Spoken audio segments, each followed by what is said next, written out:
Frère, je veux que vous fassiez attention à quelque chose que je vais dire maintenant. Vous voyez ce jeune homme ici, hein ?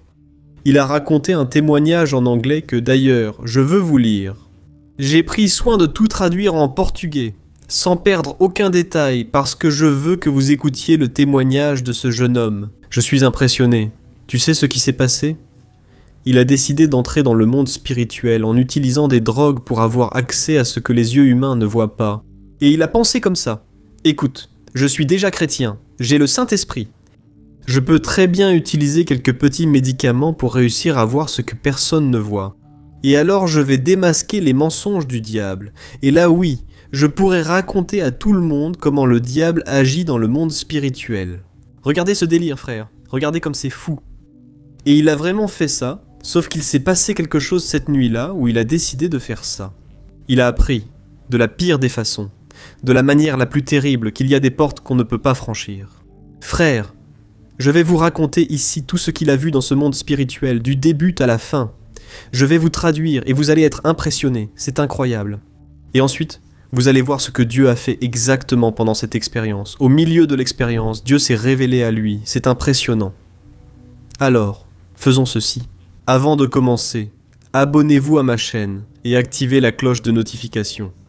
Parce que chaque jour, je veux prier pour votre vie, du matin au soir, et aussi apporter des témoignages puissants pour que vous soyez édifiés. D'accord ? Alors abonnez-vous maintenant, et je veux commencer tout de suite ce témoignage. Maintenant, ça commence comme ça. Oh, faites attention. Je m'appelle Josh et j'ai 30 ans. Mon histoire a commencé après un long parcours très douloureux.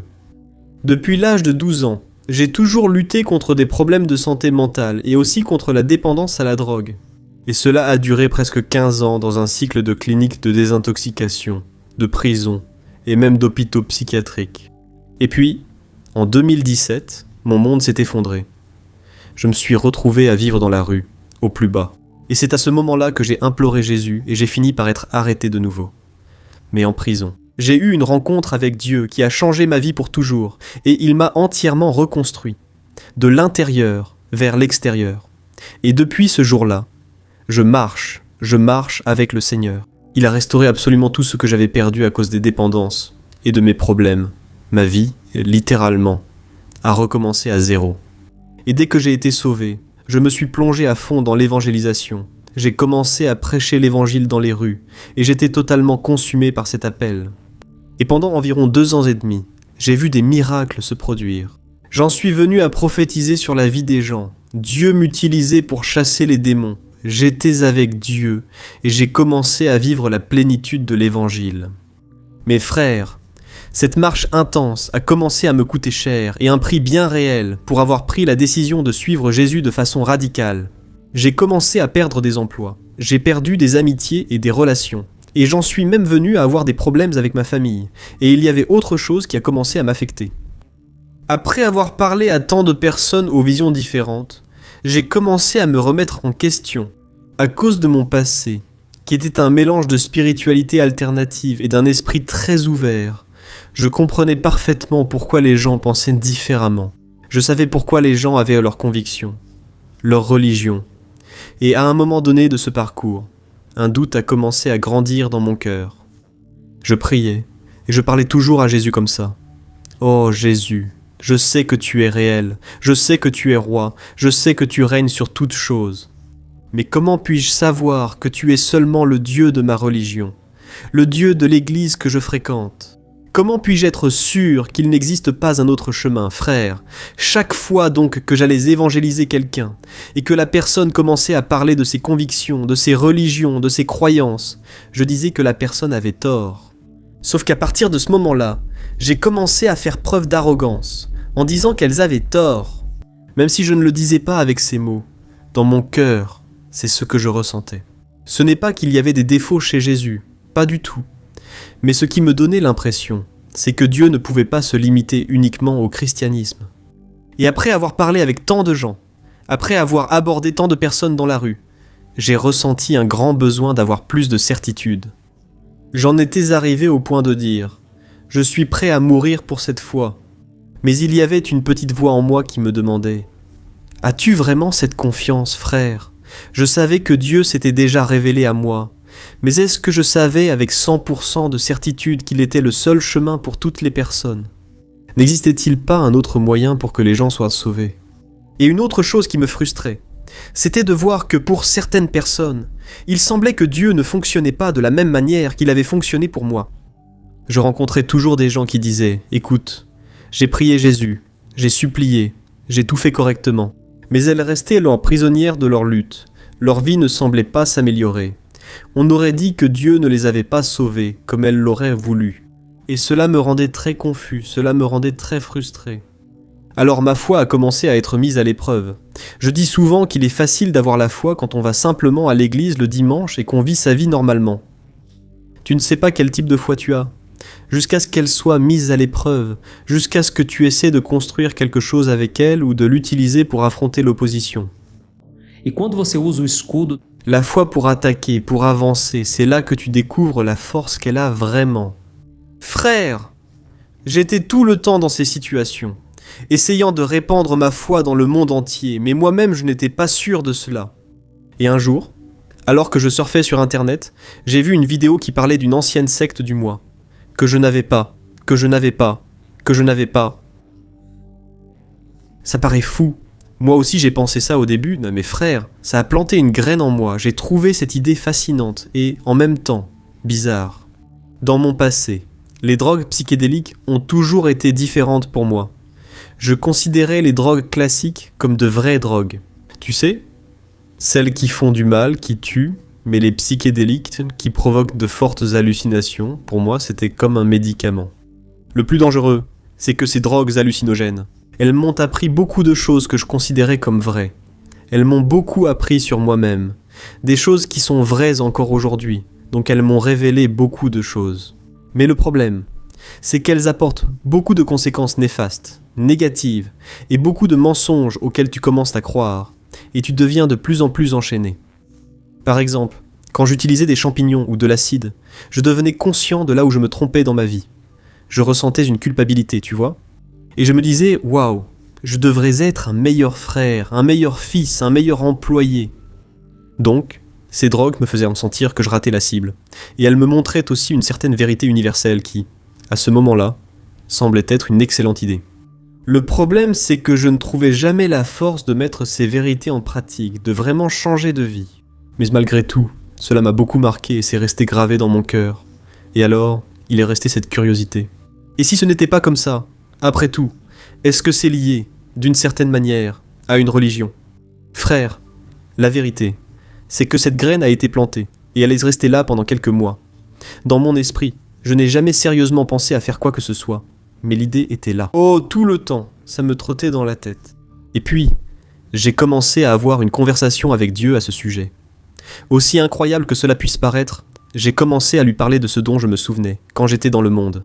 Et même si c'était des choses mauvaises, même si c'était du péché, tout cela m'a appris quelque chose. Je parlais avec Dieu, n'est-ce pas? Et soudain, je priais déjà comme ça. Seigneur, je vais faire ça. Je vais prendre des psychédéliques, ces hallucinogènes. Frère, à cause de mon passé, j'avais beaucoup de visions. Et quand je me suis converti, Dieu a commencé à se servir de moi au moyen de dons spirituels. Mes sens spirituels étaient ouverts. Et donc mon raisonnement était le suivant. Maintenant, je suis éveillé. Maintenant, je suis avec Jésus. Maintenant, je connais la vérité. Alors, je vais prendre ces petits trucs. Je vais entrer dans le monde spirituel. Et je vais découvrir tous les mensonges pour pouvoir revenir et aider les personnes qui sont prisonnières de cela. Alors, frère, c'était ma prière. Chaque jour, je disais, « Seigneur, je vais entrer dans un royaume spirituel. Et je vais ordonner à tous ces êtres que je verrai de se révéler au nom de Jésus. Et si je remarque qu'ils sont mauvais, je vais les dénoncer. Je vais montrer à tous comment fonctionne le monde spirituel. » Frère, je ne voulais pas être défoncé. Je voulais juste en savoir plus sur la vérité, pour avoir une base solide quand je parlerai avec ces personnes. Après tout, je ne voulais pas être juste un prédicateur de plus. Je ne voulais pas présenter l'évangile sans avoir la moindre idée des autres croyances, des autres religions. Et même l'apôtre Paul a dit qu'il s'est fait tout à tous pour atteindre tout le monde. Donc, j'avais vraiment une bonne intention, mais je n'avais aucune idée de ce que j'allais faire à partir de là. J'ai dit, cette idée est restée dans ma tête pendant quelques mois, Et un jour, j'étais chez un ami pour faire de la musique. On se réunissait toujours pour enregistrer quelques morceaux. Mais frère, le problème c'est que cet ami vendait de la drogue. Il vendait de la marijuana et d'autres choses. Je le savais, mais dans ma tête c'était très simple. Je vais juste enregistrer avec lui et ensuite je m'en vais. Alors, cette nuit-là, je suis allé chez lui et tout à coup il est arrivé et il a jeté un sac plein de champignons sur mon lit. Frère, c'était vraiment une grosse coïncidence. On aurait dit que c'était l'ennemi qui me servait ça sur un plateau. J'ai donc décidé de continuer à enregistrer sans vraiment y penser, poursuivant simplement mon travail. Vous savez frère, la raison pour laquelle je n'utilise plus d'héroïne aujourd'hui, c'est parce que j'en ai été complètement libéré. Je connais la mort de près. La mort qui accompagne cette dépendance. La raison, par exemple, pour laquelle je ne consomme plus de pornographie non plus, c'est parce que je connais les ténèbres qu'elle apporte dans la vie des gens, et qu'elle a aussi apporté dans la mienne. Mes frères, les psychédéliques, les hallucinogènes, je confesse que j'avais peur, je n'aimais rien de tout ça, je n'en utilisais jamais parce que j'avais peur, mais je ne savais pas pourquoi j'avais cette peur. Et le fait d'avoir cette peur me donnait encore plus envie d'en prendre, justement parce que j'avais cette peur de le faire. Et tout à coup, les champignons étaient là. Mon estomac a commencé à se retourner et mon ami a commencé à m'encourager. Allez, essaie. Il ne me forçait pas vraiment, mais il semait cette petite graine, tu vois ? Et puis j'ai dit, tu sais quoi ? Je vais faire ça maintenant. Et puis j'ai pensé, c'est maintenant ou jamais. Allez mon Dieu, reste avec moi, parce que je vais entrer dans le monde spirituel maintenant. Mes frères. Alors, j'ai mangé un chocolat qui avait des champignons dedans. Ce n'était pas ma première fois, je l'avoue. Les psychédéliques ont occupé une place énorme dans mon passé. Pour te donner une idée, j'ai eu plus de 100 expériences avec de l'acide, avec du DMT. J'étais très doué pour gérer tout ça. Je cherchais toujours à rester conscient et je n'ai jamais eu de mauvais trips. J'avais déjà pris des doses bien plus fortes et j'étais resté normal. Alors, je me suis dit, je vais en prendre et je vais me contrôler. Je savais que je pouvais jouer avec ça à ce moment-là et que j'allais garder le contrôle de tout. Après tout, j'ai déjà été dans des situations avec la police, des situations violentes, et j'ai réussi à garder mon calme. Donc, tout irait bien. C'est ce que j'ai pensé, mes frères, à ce moment-là. Alors j'ai pris, je me suis assis, et j'ai pensé, allons-y, ça va marcher, j'ai déjà fait le premier pas. Je me suis mis dans un état d'esprit positif, convaincu que ce serait un bon moment et que j'en profiterais. J'ai commencé à ressentir cette petite anxiété qui arrive au début, quand les champignons commencent à agir sur notre esprit. Et donc, pour me distraire, je me suis dit, allons refaire de la musique, changeons-nous les idées, concentrons-nous. Eh bien, sauf que les gars, 20 minutes plus tard, alors que je me sentais déjà bien, mon ami m'a dit « Hé, tu ne veux pas aller au bar avec moi ? Il y a quelques-uns de nos amis là-bas qui nous ont invités. Allons-y. » Je l'ai regardé et je lui ai dit « Non mec, tu crois que j'ai envie d'aller au bar ? Maintenant, je vais rester ici, je vais rester par ici même. » Alors il dit « D'accord, je vais sortir, reste là, et après je reviens. » Frère, 30 ou 40 minutes après avoir pris ses champignons, il s'est levé et il est parti. Et donc, quand je dis qu'un déclic s'est produit, c'était exactement à ce moment-là. Pendant que je le voyais partir, j'ai eu la sensation claire d'avoir été attiré dans un piège. J'ai commencé à sentir comme si quelqu'un m'avait amené jusque-là et m'avait dit « Bon, maintenant je m'en vais, reste là tout seul. » Il ne savait rien, mais dès qu'il est parti, c'était comme si des ténèbres, une grande obscurité était entrée dans cette pièce. Comme je l'ai dit, mes sens spirituels étaient très aiguisés. J'étais très sensible aux présences démoniaques. À l'instant où il a quitté la chambre, c'était comme si le mal était brusquement entré. J'ai pensé « Waouh, c'est fou !» Mais j'ai essayé d'ignorer, et je me suis dit « Non, je suis en train d'imaginer des choses, je veux avoir des pensées positives, je sais que je peux me contrôler. » Mais frère, ça ne s'est pas amélioré, au contraire. Je pouvais sentir chaque présence entrer dans cette chambre, une par une, comme si une personne entrait. J'ai senti l'obscurité m'entourer, et soudain, ma poitrine a commencé à me faire mal, comme si je pourrissais de l'intérieur. C'était une pression énorme, j'avais du mal à respirer, mais malgré tout, je me disais à moi-même « Calme-toi, tout ira bien, tout va s'arranger. » Je suis allé aux toilettes, j'ai tenté de me remonter le moral, j'ai ri et me suis dit « Regarde comme c'est incroyable, la vie est vraiment belle, tu es en bonne santé. » Et là j'ai commencé à me dire des choses positives devant le miroir. Et puis, au milieu du rire, je me suis dit « Regarde, tu as juste mangé des champignons. C'est impossible de mourir. Tu ne peux pas mourir à cause des champignons. » Je ne connais personne qui soit mort à cause de ça. Et à ce moment-là, j'essayais de me calmer. Parce que je sentais vraiment que quelque chose était différent. J'avais l'impression que j'allais mourir à tout moment. Et à cet instant précis où j'ai dit ça, avec toute ma fierté et mon arrogance, en disant que rien ne pouvait m'arriver, soudain j'ai entendu la voix de Dieu me dire comme ça. Il a dit que je peux arrêter ton cœur quand je veux. Frère, c'était comme une explosion. Soudain, le mal a complètement envahi cet endroit et j'ai commencé à prier avec ferveur. À cet instant, 1 heure après avoir commencé, j'ai su. Ce mauvais pressentiment ne faisait que commencer, et j'avais fait la pire bêtise de ma vie. Moi, j'ai su à ce moment précis que j'avais fait quelque chose de mal, et je savais que c'était mal. Et, malgré tout, j'ai voulu le faire. À ce moment-là, j'ai commencé à m'écrier. « Seigneur, aie pitié de moi, pardonne-moi, mes frères. » À ce moment-là, j'ai commencé à prier en langue. La situation était terrible. Et ce qui est impressionnant, c'est que si j'arrêtais de prier, je sentais immédiatement l'obscurité me consumer à nouveau.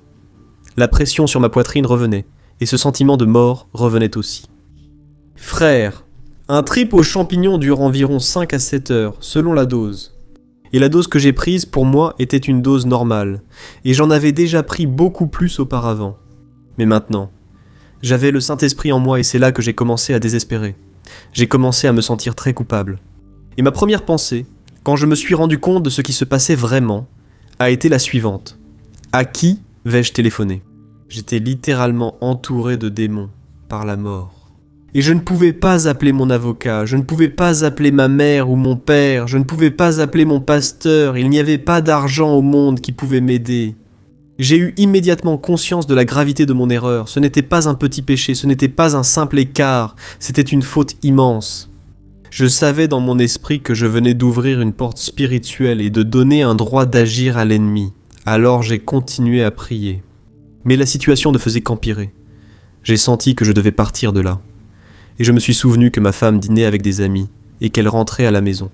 Alors j'ai pensé, il faut que je sorte de cette atmosphère. Peut-être que si je sors, les choses s'amélioreront. Alors je l'ai appelée, mon amour. Ma chérie, tu dois venir me chercher tout de suite. Et en 20 ou 30 minutes à peine, quand elle est arrivée, j'étais complètement désespéré. C'était comme si l'obscurité s'effondrait sur moi et j'étais pratiquement en train de mourir. C'est ce que je pensais. Et quand je suis monté dans la voiture avec ma femme, je n'y arrivais pas du tout. Ma femme, sans rien comprendre, essayait de me parler. Et tout ce que je pouvais dire, c'était « Mon amour, sauve-moi ». À ce moment-là, j'ai commencé à sentir que j'étais attiré vers le monde spirituel. Je sentais que je sortais de mon corps. J'étais projeté dans un vide sombre. Et la seule chose que je savais, c'est que j'étais en train de mourir à ce moment-là. Et la seule chose qui me faisait sentir que je pouvais vivre, c'était la prière. Je n'arrêtais pas de prier dans ma tête, et je disais à ma femme, « Je ne peux pas parler maintenant, s'il te plaît, prie juste pour moi, tu ne comprends pas ce que je ressens. » Et sur le chemin, elle aussi était terrifiée, parce qu'elle voyait que j'avais beaucoup de mal à respirer. Je sentais vraiment que c'était quelque chose de terrible que j'étais en train de vivre. Et alors, toute tentative de revenir à ma conscience normale me faisait penser qu'il n'y avait plus de retour possible. Je devais retourner dans mon esprit. Et soudain, j'étais projeté hors de mon corps par un vide noir, puis je revenais en sentant la mort. Et quand on est arrivé à la maison, c'est là que tout a empiré. Je suis alors allé dans notre chambre et je suis tombé par terre. Et à ce moment-là, j'étais complètement hors de mon corps. J'étais dans le monde spirituel.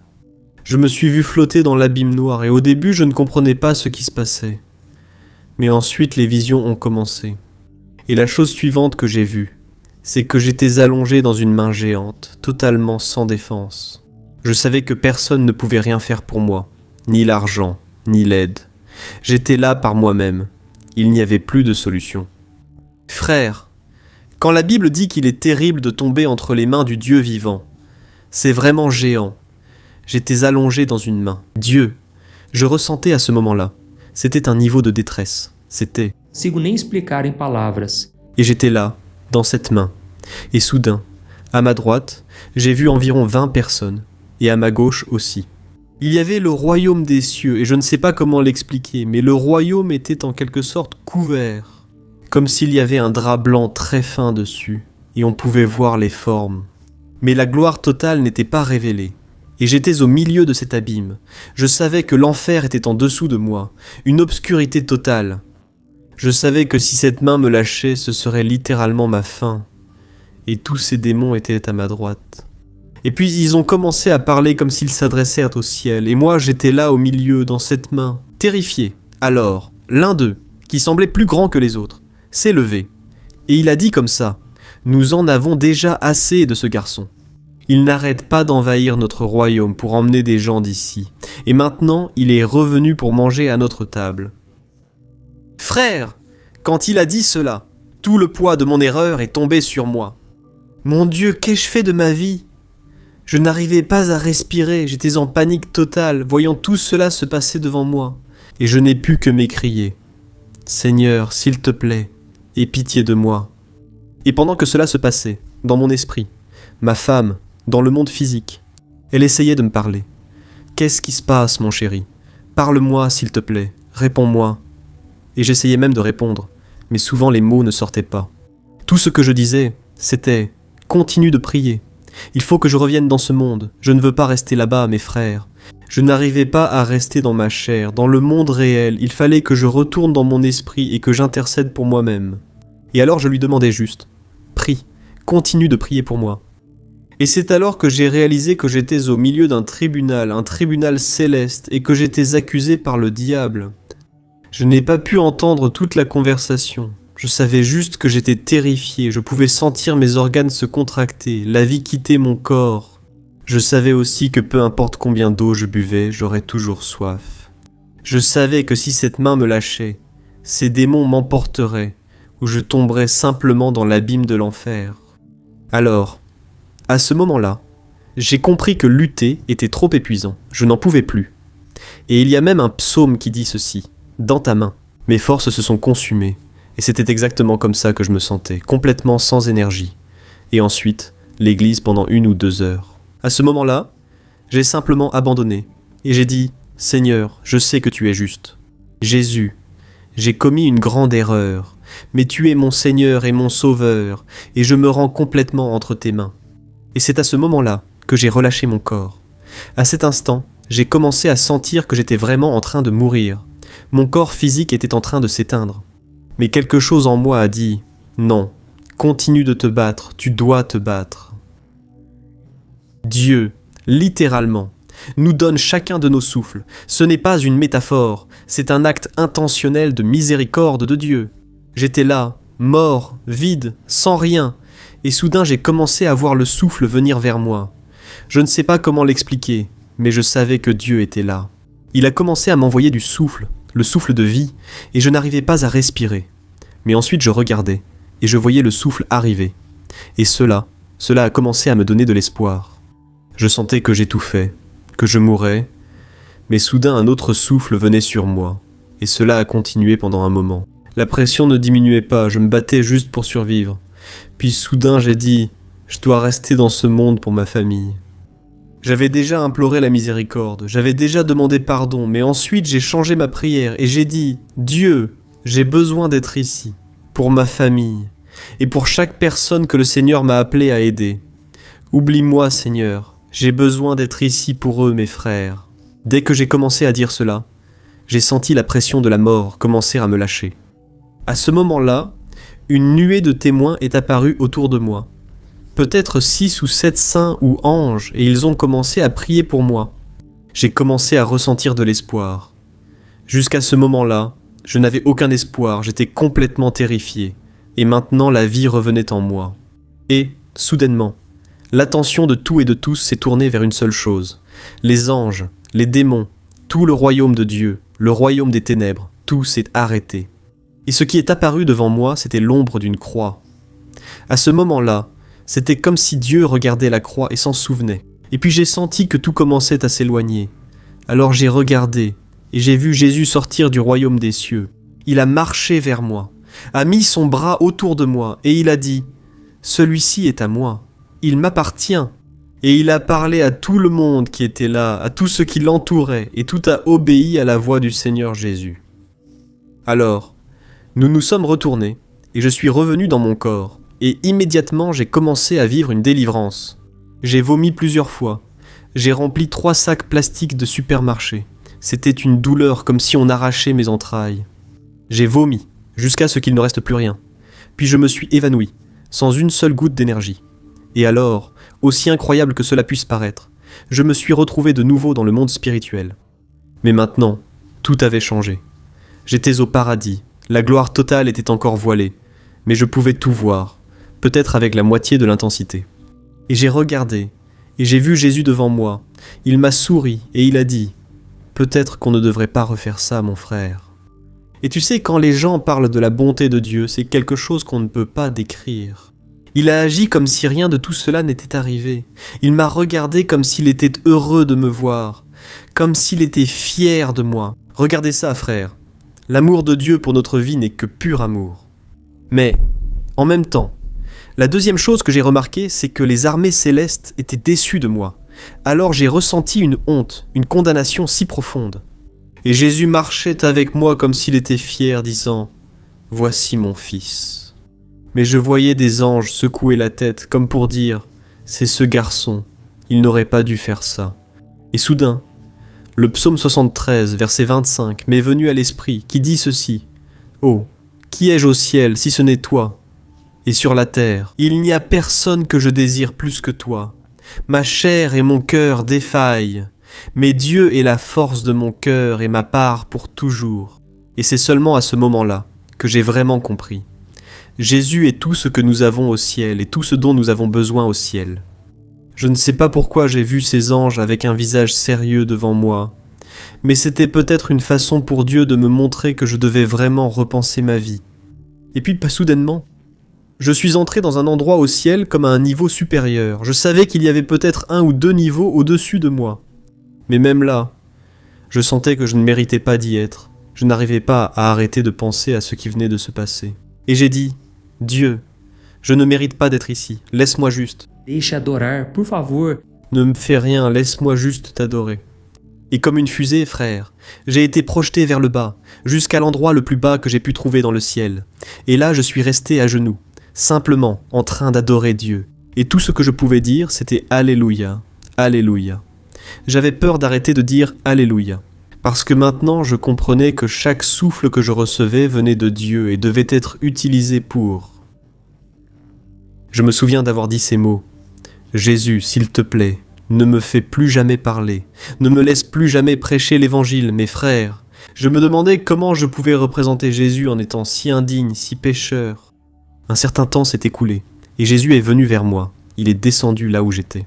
Et quand on est en esprit, la communication est télépathique. On sait simplement, on ne parle pas avec sa bouche. Et alors il s'est assis avec moi, et il a chassé toute cette condamnation de moi. C'était comme s'il disait « Mon fils, je te pardonne, c'est fini, laisse ça derrière toi, et vise une nouvelle vie à partir de ce moment. » Je suis ensuite retourné à l'endroit où il m'avait amené au début, et je me souviens avoir eu beaucoup plus de confiance. Il avait de nouveau son bras autour de moi, et alors je pensais « Regarde, il me pardonne, il m'aime. » Mais malgré tout, je dois avouer que je me sentais encore sale. Alors Dieu a commencé à me montrer tout ce que je voulais savoir. Il a commencé à répondre à ma quête mal orientée. Je me suis vu en train de voler dans le ciel, voyant des parties de celui-ci et sachant simplement ce qu'elles étaient. Trop d'infos, frère. C'était si rapide que je n'arrivais pas à exprimer. J'étais submergé par la révélation. Et j'ai commencé à dire « Dieu, tu peux arrêter, arrête ici, Dieu, arrête !» À ce moment, frère, j'ai pensé à l'apôtre Paul, qui disait que certaines choses sont trop grandes pour l'homme, et qu'il n'est pas donné à l'homme de les connaître, car elles dépassent sa compréhension. Et c'est ce que j'ai ressenti, frère. Cela était en train de me tuer, j'étais rempli d'une telle joie, d'une telle révélation, que je pensais que je n'allais pas supporter. J'ai commencé à voir les secrets du ciel, de la terre, et j'ai dit « Dieu, s'il te plaît, arrête, ça est en train de me tuer, frère. » J'ai littéralement pensé que j'allais mourir si Dieu me racontait tout. Mais une chose, mon corps, mon esprit, je ne pouvais pas supporter. Et je pensais, Dieu, je ne mérite pas ça.